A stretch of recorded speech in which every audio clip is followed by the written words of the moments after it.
பிரதோஷம் சிவன் நஞ்சுண்டதால் வந்த நேரம் நாம் செய்த தீவினைகள் யாவும்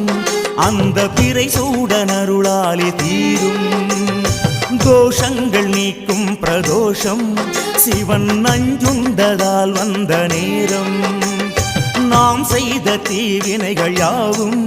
அந்த பிறை சூடனருளாலே தீரும்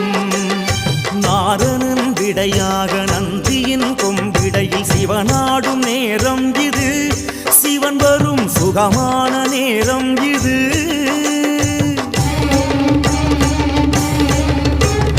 கருணாகரன் சுத்த சிவமானவன் கருணை பொழிகின்ற நேரம் இது